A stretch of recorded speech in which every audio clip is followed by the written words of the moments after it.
नाशिककरांच्या वाहनांवर डल्ला मारत क्षणार्धात गाडीच्या काचा फोडून मोबाईल आणि मौल्यवान वस्तू चोरणाऱ्या सराईत चोरट्याचा अखेर आडगाव पोलिसांनी पर्दाफाश केलाय. अनेक दिवसापासून पोलिसांना गुंगारा देणारा हा भामटा आता गजाआड पोहोचलाय. स्वामीनारायण मंदिर परिसरात दर्शनासाठी आलेल्या भाविकांच्या गाडीची काच फोडून मोबाईल आणि पर्स लंपास झाल्यानंतर आडगाव पोलिसांनी या गुन्ह्याचा कसून तपास सुरू केला. वरिष्ठ अधिकाऱ्यांच्या मार्गदर्शनाखाली डीबी पथकानं तांत्रिक तपास आणि गुप्त माहितीदारांचे जाळं सक्रिय केलं. अखेर 6 जून रोजी पोलिसांना खबर मिळाली आणि तपोवन परिसरात सापळा रचण्यात आला.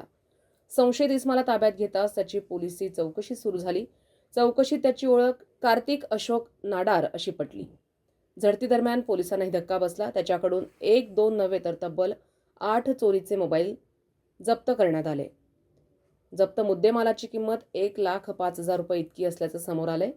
गाडीच्या काचा फोडून चोरी करणाऱ्या या चोरट्याच्या मुसक्या आवळत आडगाव पोलिसांच्या डीबी पथकानं पुन्हा एकदा आपल्या तपास कौशल्याची चुणूक दाखवली आहे.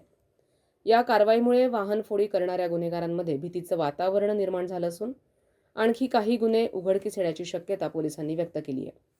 गाडीची काच फोडली की पोलिसांच्या बेड्या तयारच असतात, हे आडगाव पोलिसांनी पुन्हा एकदा सिद्ध केलंय. संविधान न्यूज, नाशिक.